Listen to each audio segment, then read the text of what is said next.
Imagine that you live in a totalitarian system. You have a ruthless yet charismatic leader who many follow and celebrate his decisions. Somehow, you, your family, or your collectivity stand in his way.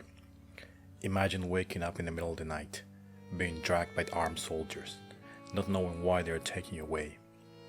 Imagine being scared and not knowing what's going to happen to you. Imagine seeing hundreds or thousands of people in your same situation being led to forced labor camps, worked and starved to death. Some just being straight to execution. And on top of that, imagine this being done for the so-called greater good. How would you feel if your life, your parents, your siblings, your children's, and the life of everyone you knew was going to be sacrificed for that greater good? Well, stop imagining that. Several millions have suffered this fate throughout human history.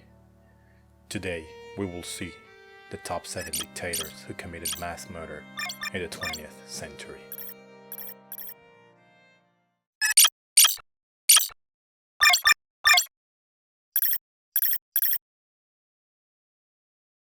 For most of us, this is a complete unknown, so I'll give you a brief description why Ishmail Enver starts this top. He was an Ottoman officer who lived between 1881 and 1922 and was one of the 3 dictatorial triumvirate known as the 3 Pashas. A Pasha was the highest ranked officer in the Ottoman Empire, and whoever achieved it had to use it after his name. He was member of the Committee of Union and Progress, which successfully organized the revolution and dethroned the last sultan of the Ottoman Empire. With this was established the constitution and a parliamentary democracy in the empire. He was hailed a hero of the revolution, but after multiple crises inside the empire, he played a critical part in the coup of 1913 that brought the Committee of Union and Progress to full control of the state, becoming Minister of War and 1/3 of the triumvirate. Why is he here then? Well, Ishmail was a terrible Minister of War. He led the Ottoman Empire to the First World War, where he was worse than awful. He had a particularly disastrous loss at the Battle of Sarikamish in Russian territory. There, he lost 20,000 men even before the battle started due to hypothermia. At the end, only survived 12,000 men of the 180,000 that Ishmail Enver took. What was his answer? He blamed the Armenians for his defeat and went on a rampage against them. The thing is that the Ottoman Empire was huge, and by the end of the 19th century, its boundaries went from present-day Bosnia to Armenia and Azerbaijan. In the First and Second Balkan War, they lost most of these territories. The triumvirate had been blaming all the problems of the empire to these ethnicities, going against the pluricultural society that always reigned inside the empire. Since during the war, there were Russian Armenians and they did not support the Ottoman war effort, Ishmael used this as an excuse to blame them and exterminate them and other ethnicities inside the empire and complete his cleansing of the Turkish state. This led to extermination of 1.5 million of Armenians, 500,000 Assyrians, and 800,000 Greeks, which led to an estimate of 2.8 million of people killed just in over 3 years. Pol Pot was a Cambodian leader revolutionary who led the Khmer Rouge, a radical communist movement, and came to power in 1974 through a revolt. He was always a terrible student that achieved almost nothing throughout his life. He had really poor grades, and somehow, and God knows how, he earned a scholarship to study in Paris, where he, obviously, performed poorly. But during his short tenure in Paris, he was exposed and got engaged in communist activities that marked his life forever. He ruled Cambodia, now named Democratic Kampuchea, for 5 short years until 1979. You might ask, why is he here if he just ruled for 5 years? Well then, Mr. Pot had the idea that through an agrarian state was the best way to achieve perfect communist society. He then urged all his fellow citizens to leave the cities behind because the United States government was going to bomb them, under the excuse to eliminate the revolution. The cities became abandoned in a matter of hours, while people were mobilized forcibly out of their homes. Thousands died just by the long walks to their destinations. Scholars and opponents were pursued and killed without question. Most of the people were forced to work on farms without proper accommodations or medical care. The result? At least 1.5 million died from forced labor, starvation, disease, torture, and execution while carrying his agricultural utopia. But the Khmer Rouge also killed whomever they deemed dangerous inside these rural cooperatives. This meant not working hard enough, falling ill, questioning an order, and even thinking differently, or not being of the liking of a party member. Go figure. On 1978, Pol Pot believed that Vietnam wanted to invade democratic Kampuchea and launch an invasion. Vietnam fought back, which resulted in the occupation of the country the very next year. Pol Pot flew and began a guerrilla war that did not end until 1993, when after the fall of the Soviet Union, many countries, including the US, did not recognize the government of democratic Kampuchea anymore as the legitimate ruler of the country. After that, most of the Cambodian guerrilla factions agreed a ceasefire and later a disarm, which led Pol Pot to accept the terms. At the end, accused of treason by his beloved Khmer Rouge, died of old age, although some say he was executed. He was responsible of the death of almost 1.7 million of his people with his reforms, and almost 3 million people counting execution and his war against the Vietnamese. Vladimir Ilyich Ivanov, better known with his adopted name Vladimir Lenin, was the first de facto leader of the Soviet Union and the leader of the October Revolution in 1917. He was the main responsible for overthrowing the newly established Russian Provisional Government and the establishment of the Union of Soviet Socialist Republics. After a series of years exiled during the First World War unrest in Russia, he and his Bolsheviks took advantage of a weak, newly formed Russian Republic and a little bit of help from the Germans and seized the government in 1917. From this moment on is why Lenin is on this top. Between his coup d'etat, his socialist reforms, and his cleansing of the Soviet state of the filth of the earth, which consisted of the monarchy, clergy, and capitalists, Lenin's death toll is estimated in 10.4 million of his own Soviet citizens.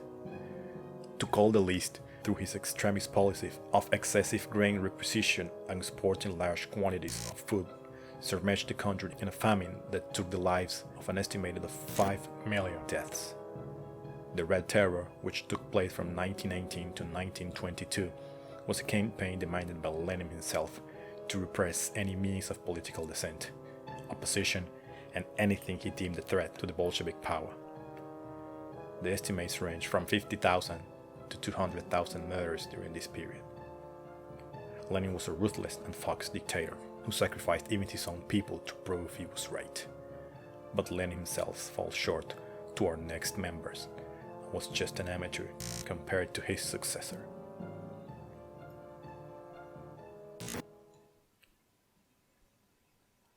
Although Emperor Hirohito was the leader of the first half of the 20th century Japan, he was more like a religious figure. The real monster of the Japanese was Hideki Tojo. He was the general in the Imperial Japanese Army. He was Prime Minister, Army Chief of Staff, Army Minister, Home Minister, Foreign Minister, Education Minister, and Commerce Minister from 1941 to 1944. His major contributions to his compatriots' education were the militaristic and nationalistic indoctrination. He was a firm believer in racial superiority and began an eugenics campaign throughout Japan, where he tried to improve the genetic quality of the country's population.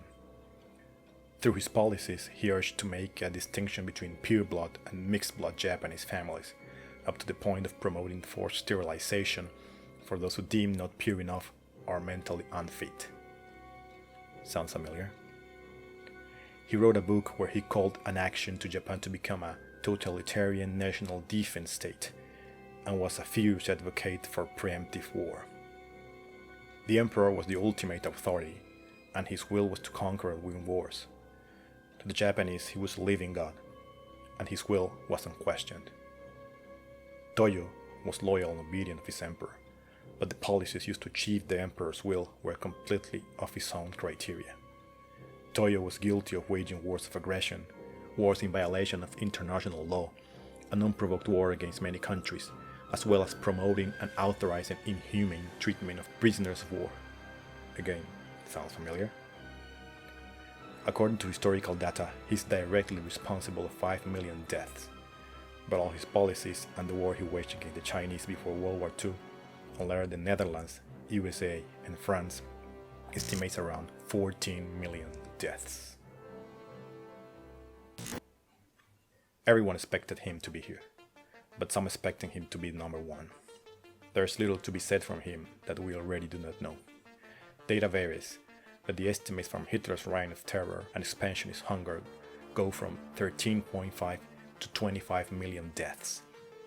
This included the Holocaust, the famous democide ordered by Hitler and followed by his Schutzstaffel, better known as the SS, where at least 6 million Jews and 1.5 million Romanists died. He also planned to diminish the population of the occupied lands by 30 million to expand the Germans' Lebensraum. He was planning to do it so by diverting food supplies, which could have led to the starvation of 80 million people in the Soviet Union. The partial completion of this plan, summed with the Holocaust, led to the death of millions of non-combatant civilians. He was also the main responsible for the start of World War II and the death of 17 million people in total because of his military actions. Persecutions against his regime inside Germany were natural, and he was brutal with dissidents, opposition, homosexuals, and anyone he deemed unworthy of the superior race, a threat to his regime or his party. His plan of a 1,000-year Reich were cut short when a series of strategical mistakes made him lose the war he was winning. But as you might have noticed from him being number 3, he's not the worst monster of the 20th century. Although he's guilty of what history tells us, there are far worse murderers than him. The next one is a real game breaker.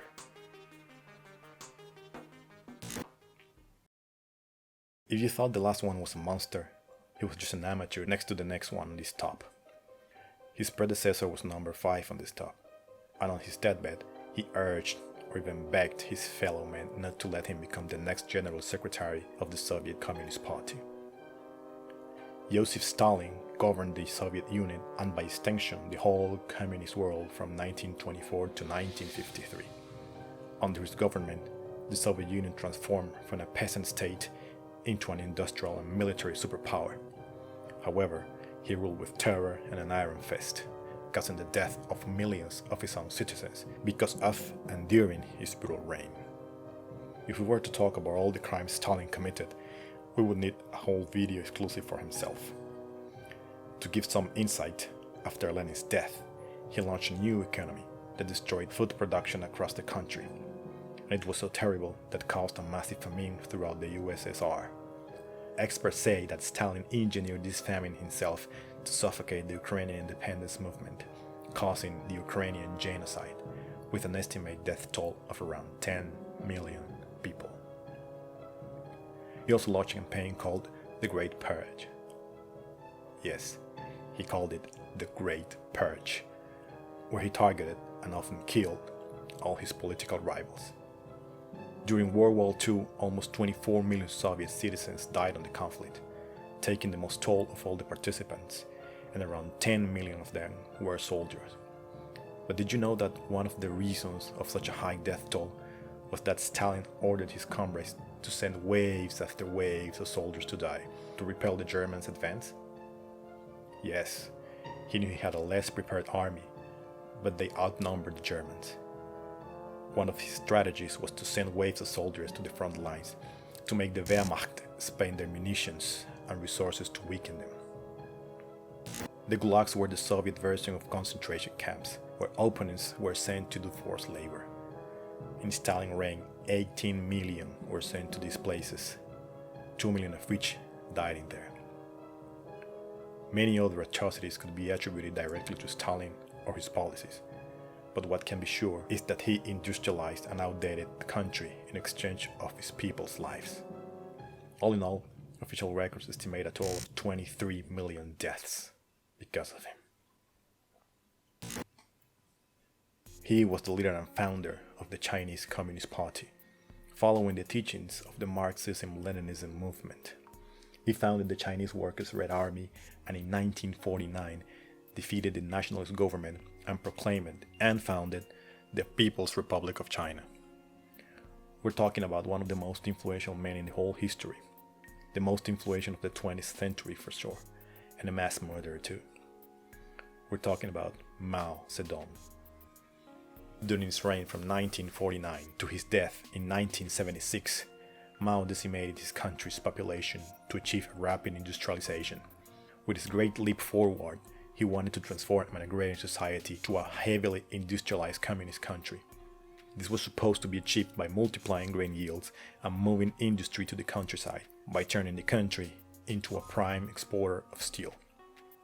However, Mao's exaggerated claims and a poorly executed plan was the cause of between 30 and 55 million of Chinese deaths due to a famine, the largest in history, whichever number you take. His policy of persecuting dissidents, anti-communists, and anyone that was deemed dangerous was sent to be reformed through labor, where at least 6 million people died. The Cultural Revolution, launched by none other than himself, was a movement designed to abolish old customs, all habits, old cultures, and all ideas. In reality, it was engineered to preserve China's communism and purge the country from any remnants of capitalism. Through this, he persecuted 36 million people, from which at least 7 million died. Because of China's closed society, records are difficult to obtain, so an exact estimate of how many people died from Mao's regime varies a lot, but roughly at least 49 million people, and at most 76 million people, died in China. If you reached this far, please give us a like, consider subscribing, activate notifications, and follow us on social media. Soon, we'll be back with more Inside the Cleft of Dimensions.